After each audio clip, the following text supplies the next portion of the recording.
Good evening.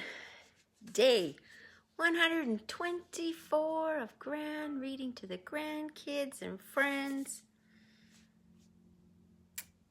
Tonight's story, a carp and a city in Poland that had a mixture of people at different times. Oh good, noisy vehicles going by in back. Hi! So I'm hoping that maybe my mom's watching and Luke and Brandon and maybe my cousins and maybe some of our friends or our friends' grandkids, but mostly I'm hoping that the grandkids get to see some of these from time to time because everybody's got different bedtimes. It's tough when you're a range of ages. So we do it now. So welcome to the wise men of, I'm going to say, Chelm and the foolish carp.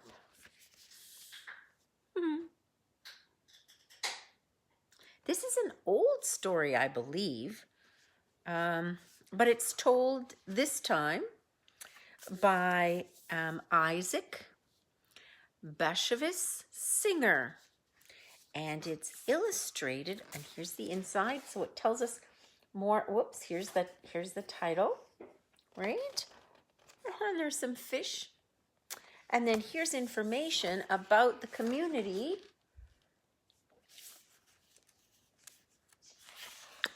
And the fact that during the toughest times, people maintain their resilience, their ability to carry on, their ability to keep going by keeping their sense of humor. Man, my camera is so crooked. There we go.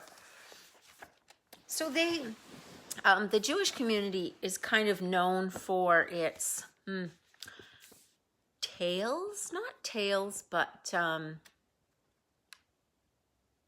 like clever stories. So this is one of them, where a riddle, you have to know, a long story leads to a funny ending, or just some senses of humor and being able to see funny things in everyday life, being able to laugh at yourself when you spill raspberries, perhaps, or when you miss a step, or anyway, yes, don't take your life too seriously, but be careful with it just the same. So this book is illustrated by Victoria Efremova, yes, and it's published by Green Bean Books. I love that. This one was done in 2020, but the original story book was put out by Isaac back in 1984. So if you've seen another version of this along the way, that's okay. You just get to hear it again. And I was eating dinner, so I'm going to be struggling with that. Anyway, let's see. Publisher, illustrator, author. Is there a dedication? Not here. How about back here? No dedication, so I'm not missing that. So here's the little fishy again reading his book and the story with the author and the illustrator. Slightly shiny pages, and yet I still can't turn them. Let's begin. In the city of Chelm, or Chelm, every family bought fish for the Sabbath. So this would be a Jewish part of the community, or a Jewish community.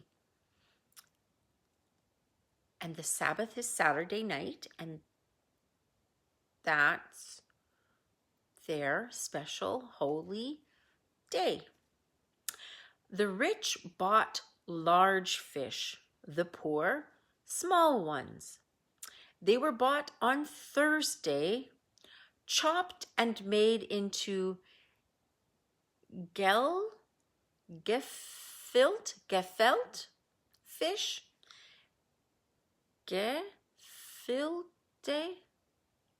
gefilte fish on Friday, so that's how they prepare it, and eaten on the Sabbath.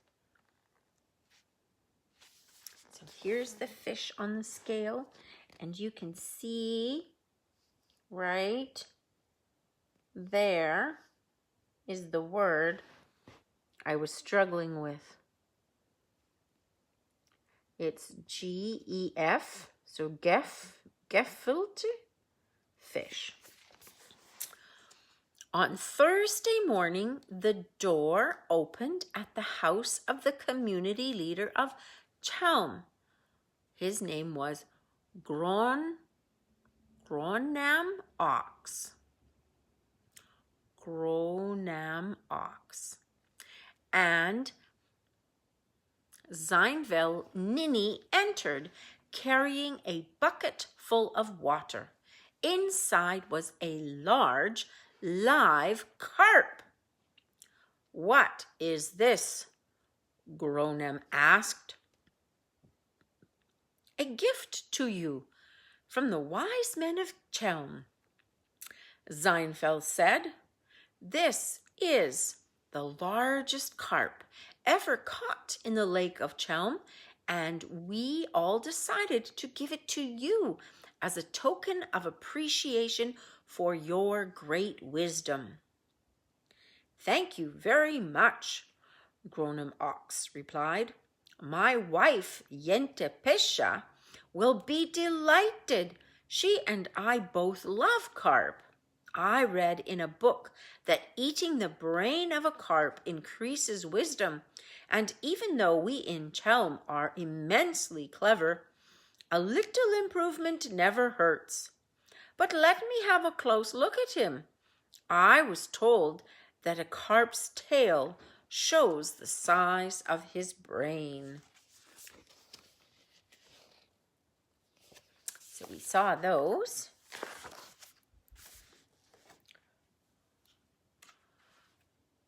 Gronam Ox was known to be nearsighted, and when he bent down to the bucket to better observe the carp's tail, the carp did something that proved he was not as wise as Gronam thought.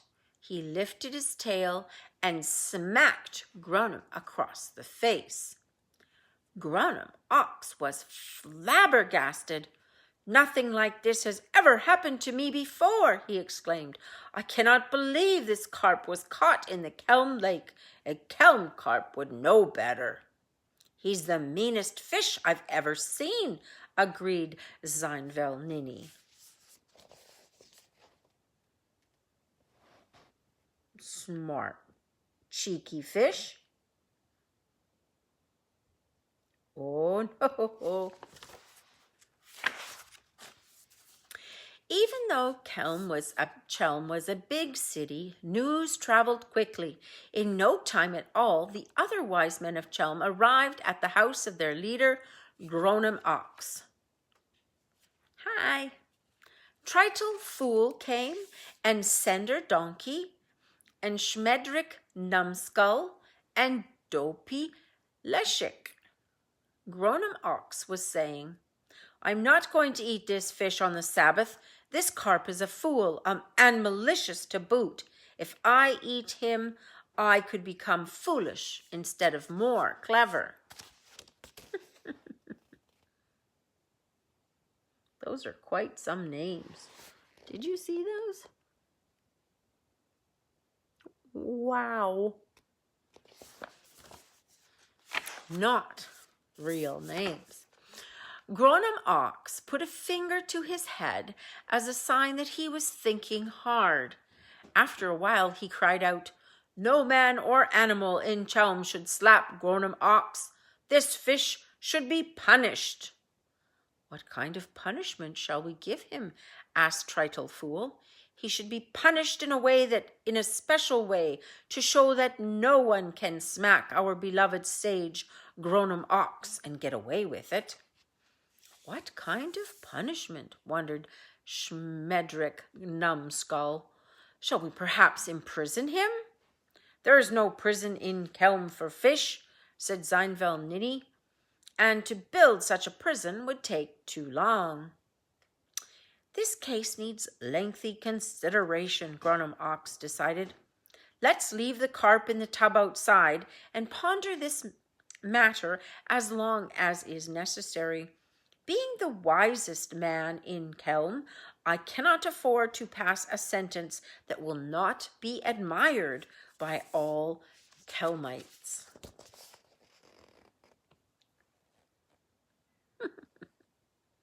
Lock the fish up in jail.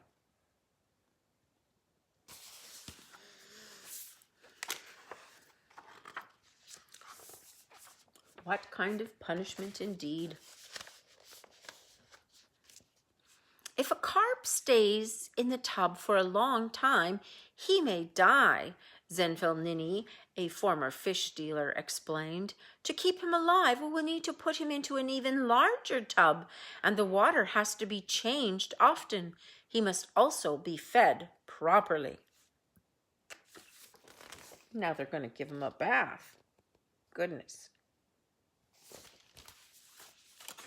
"You are right," Zeinvel Gronim Ox told him. "Go and find the largest tub in Chelm and see to it that the carp is kept alive and healthy until the day of judgment. When we reach a decision, you will hear about it."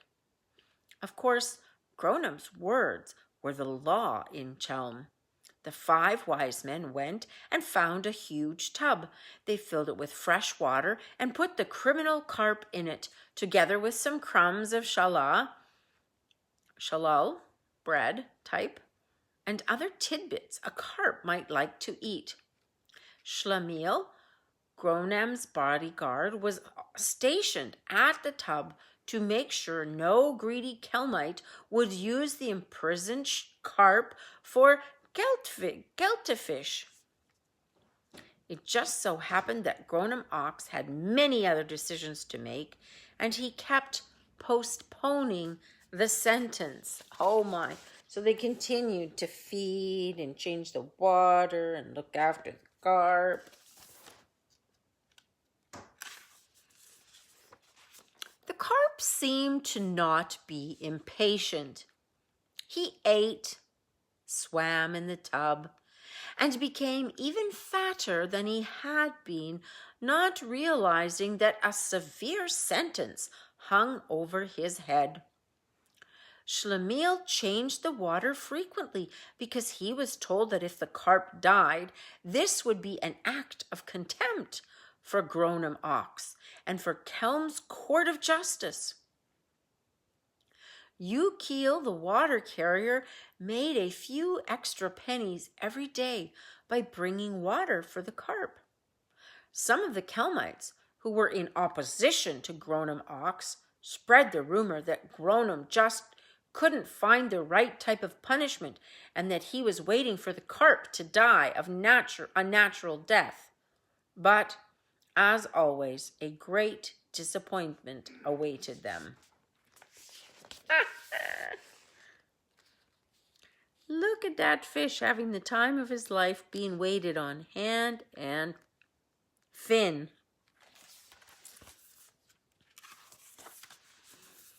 One morning, about half a year later, the sentence became known, and when it was known, Chelm was stunned. The carp had to be drowned. Gronim Ox had thought up many clever sentences before, but never one as brilliant as this one. Even his enemies were amazed at the shrewd verdict.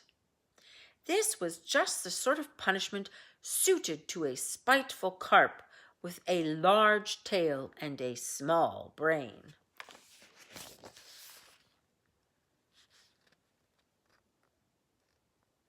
that fish has grown. Woo.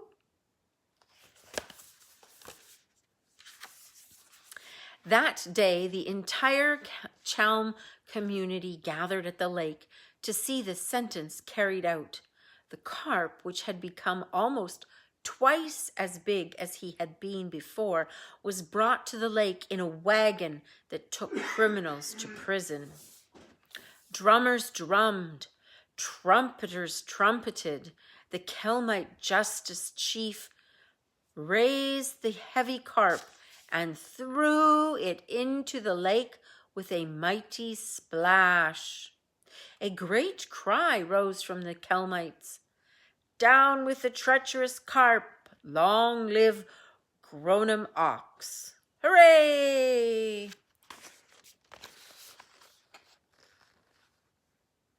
Chief Justice threw the fish in the water. Gronim was lifted by his admirers and carried home with songs of praise. Some Chelmites showered him with flowers. Even Yantipisha, his wife, who was often critical of Gronim and dared to call him foolish, seemed impressed by Gronim's high intelligence.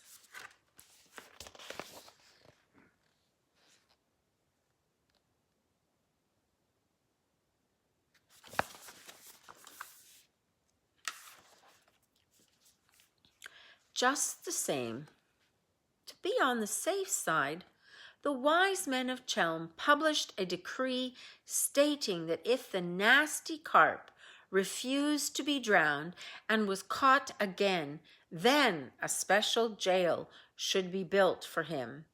It would be a pool where he would be kept for the rest of his life.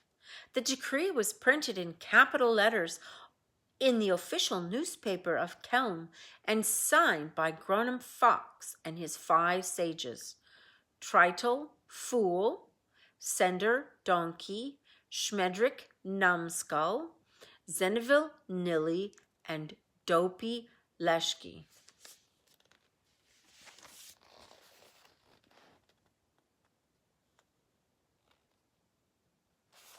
Oh my goodness. If the carp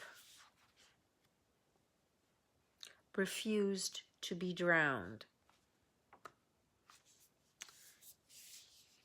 did they forget the carp was a fish? Oh, now the wise men of Chelm and the foolish carp. Quite the story. That's it.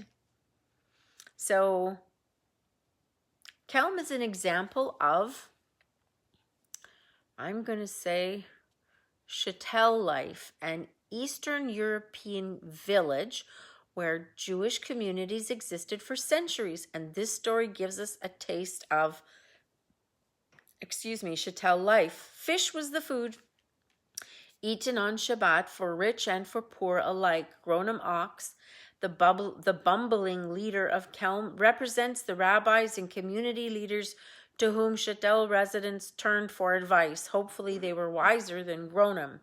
Chattel jobs likely included fish dealer and water carrier. Residents may even have fed leftover Shabbat shalat crumbs to chattel fish. For both the wise and the foolish, there was always lots of life in the chattel. And the laughing. Always something whimsical and lighthearted. And then, what does this say? Language powerhouse. The original Chelm stories were written in Yiddish, which is a combination of German, Hebrew, and other languages, and the mother tongue of the chattel. The author of this story, Isaac Bashevis Singer, was a champion of Yiddish literature. He was born in Poland in 1902. He became the world's most widely read Yiddish writer.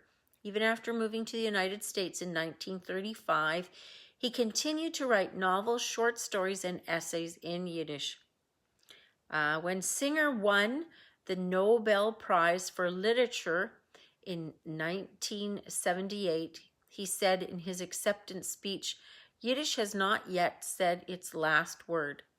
Rich in humor and in memories, it is the wise and the humble language of us all, the idioms of a frightened and hopeful humanity." So this is part of a whole series of stories written by him. And then in the very back, whoa, there are sponge fish you can make. So you just cut them out of fish, and then you can use them to have your own carp in your bathtub. So you just need scissors and cut the shapes, and away you go. You get your own carp in your bathtub. The carp got really well looked after, didn't he? Anyway, hi guys. That's the story for tonight. I hope you enjoyed it. I hope, I have to look up what this fish is. Man, there are some interesting ways in the world that humans prepare fish. In Hawaii, they make fish into poi. Not, sorry, my favorite. I had lutefisk for the first time in my life. I guess it was last year. Not bad, I gotta say. If it's prepared well, not bad. So I'm curious to know what this ghetto fish that they prepared in their community was. I'll have to look it up and see if I can find it for you all. Anyway, oh, thank you. This is a story for tonight. I hope you enjoyed it, and I hope you have a great sleep and a good day tomorrow. So that's it for tonight. Sweet dreams. Jesus keep you. Thanks for watching. Good night. See you tomorrow if you have time.